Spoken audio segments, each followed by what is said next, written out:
Exploring past lives. In the spiritual communities, these past life connections are of a big time hallucinations. I'm sure even at the yoga center, many people go about talking like this. I was with Sadhguru in his past life, and the life before that, and before that, and so on. I keep saying that those who are here after their past life with me are failed candidates, so that they do not carry that as a badge.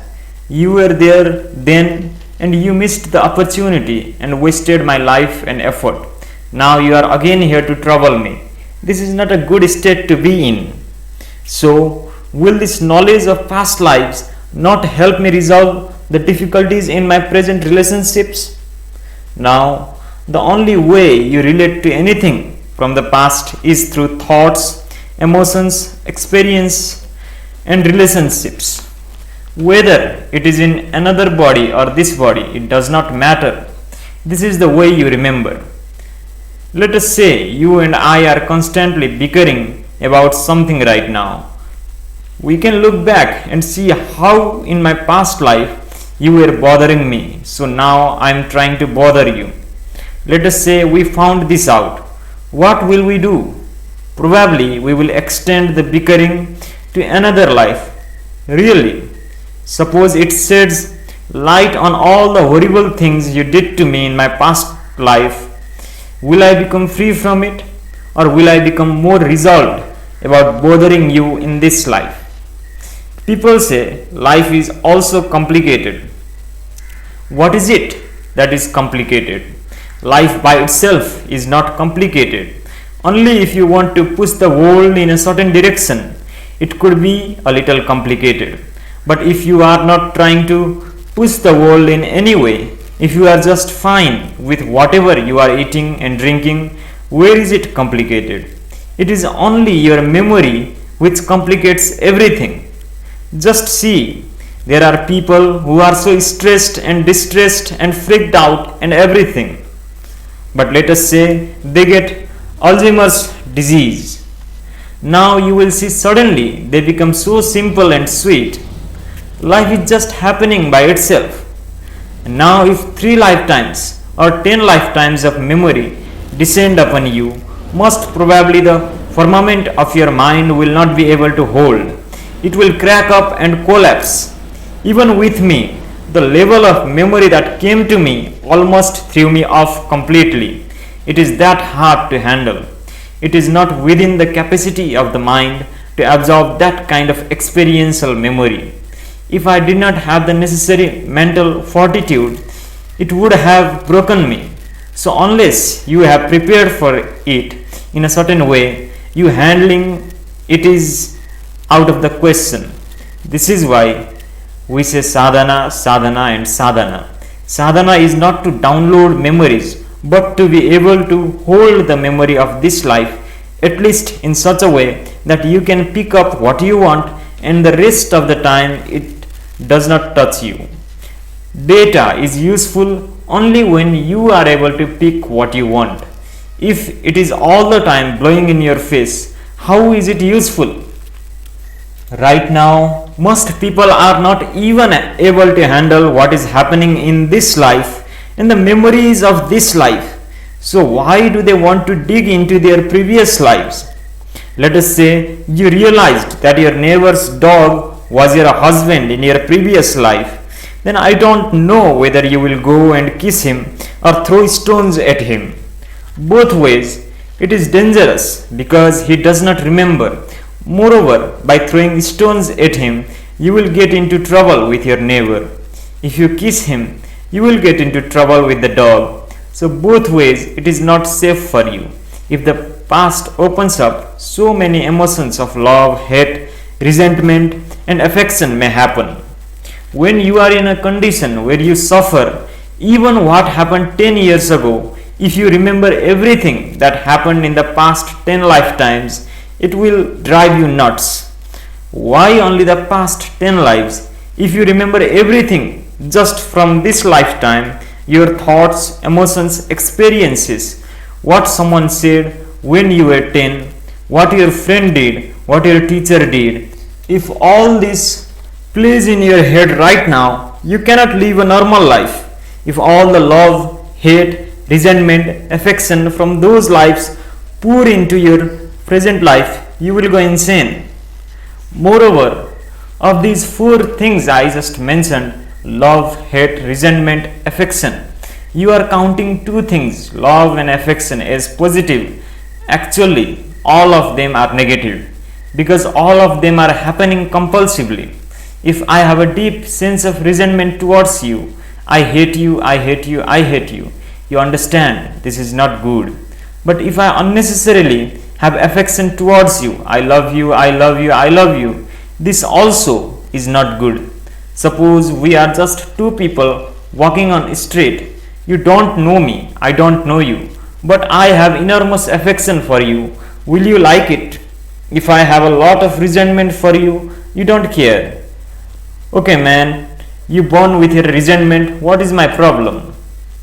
But if I have too much affection for you, you will not like it. So it is not the question of affection or resentment. This love or hate is compulsive, and that is the problem. This compulsive sense of love, affection, resentment, hatred are all equally bothersome and equally entangling in nature. You should learn to respond consciously to bring yourself to a level where your response is unbridled and seamless. You should be such that in any direction you can respond. You have no such thing as to this I can respond, to that I cannot respond. You can respond to anything. Until it becomes like that, the past is a problem and the future is a problem. Both should not open up. If they open up, it will only become troublesome. What you find in the past may look like some kind of explanation for what is happening right now, but it will only entangle you deeper in terms of moving towards mukti or your liberation. Let us understand this. This mukti that we are talking of is not an invention of the Hindus. Mukti is the aspiration of this creature. This creature wants to become the creation. This is a mukti. Instead of being a creature of the creation, it wants to become creation itself. It wants to merge. This is not a Hindu idea or an Indian idea. This is the way life is. We want life to progress with a very minimal number of impediments. In that context, both compulsive love and compulsive hate are problems. There is another way to look at it. Instead of calling it past lives and present life, look at it as different compartments of memory. That is all they are. Only because it is in your memory, it is coming out. It is not hanging out there in the sky. It is all there in the system. Suppose these compartments are breached and suddenly your evolutionary memory opened up. It would create havoc in your life. No need to go that far. Suppose you woke up in the morning and let us say the memory of the last 3 lifetimes opened up in you and it all become one. Right now, what happened 10 years ago is in one compartment, what happened yesterday is in another compartment. So you have a short-term memory, long-term memory, and all this stuff. In normal life, what happened a lifetime ago is screened. Suppose the screen broke, what happened a lifetime ago feels like it happened yesterday. Now let us say in your last life you were something else. Let us say you were a woman, then now you are a man. Then when you wake up in the morning, you go to the wrong bathroom to start with. Trouble, isn't it? Many things like this will open up and it will lead to huge levels of confusion and struggle within the human being because it is too much to handle. What is the purpose of all this pursuit of last lives? The question is whether you want to find the cause of it or you want to find a solution.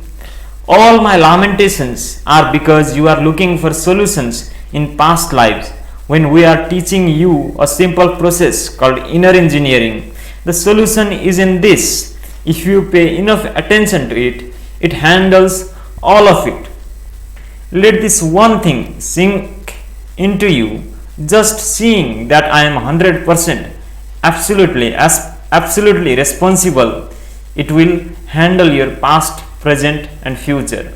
Once your ability to respond is seamless, you will know how to respond to any situation, whatever may be the cause. In fact, both the past and the future will open up in your experience. Now, if you are in such a seamless state of response, even if the past opens up, even if 10 lifetimes opens up, it is no problem. Even if the future opens up, it is no problem. But if you are in a selective state of response or a discriminatory state of response, then if the past opens up, it will cause one kind of problem, and if the future opens up, another kind of problem. I know a lot of absolutely bizarre things are going on in the world about exploring one's past lives. They are just ridiculous psychological exercise. If you really want to see something of the past, you must be able to raise yourself into very heightened levels of awareness where it will cut through the memory lines. Whatever you call past life is just unconscious layers of the mind in terms of memory. If you bring yourself to heightened levels of awareness, these unconscious layers of mind which are ruling you from within could be broken down, could be dissolved. We were doing something like this in Samyama. Let us say you are sitting and meditating. After some time you are fully conscious, but suddenly you find your body is beginning to slither around like a snake. You know it is happening. You want to stop it, but the body is just slithering like a snake. When you come out of meditation, you are perfectly normal. You sit for meditation, once again the body crawls. Then maybe it hops around like a bird. Maybe it goes around like a dog or a tiger or something. These days we have put a nail on its head largely. Only once in a way someone breaks through and goes into such firewall breach. These things happen because we open up the evolutionary memory. It was all working out in the form of the body. Some of the people became conscious of this memory and we had to do things to take it off from them. Suppose someone became conscious that they were a chimpanzee somewhere or a fox or a hyena. If this memory comes unknowingly, you will wake up in the morning and start making all kinds of noises. Can you deal with that? Why this is happening is because in the unconscious layers of the mind, there are so many dimensions which you are unable to access, but which are influencing everything that you do. So if you go through a process where with heightened levels of awareness, you bring unconscious layers of the mind into conscious states, not in terms of memory, but in terms of energy and experience, you can work these things out and leave yourself completely free in a big way within yourself. In that context, it is relevant, but remembering something memory wise is not of any consequence. It will only complicate and mess up your life. You will have the capability to handle it only if your ability to respond is non-discriminatory and seamless. If your response is selective, then you will only multiply the karma. Suppose you realize that 10 lifetimes ago I was very dear to you, then you will respond to me in one way. Suppose you realize that lifetimes ago I was your enemy, you will start responding differently to me. You cannot just take it away because your ability to respond is limited. Once your ability to respond is limited, your memory is a bother, and the more you open up, the more troublesome it gets. Now if you have no such thing and you will respond as is necessary right now, then even if you remember that 10 lifetimes ago you knew me, it will not matter because you will be the same way anyway. Otherwise, you will only multiply your karma if the past opens up for you.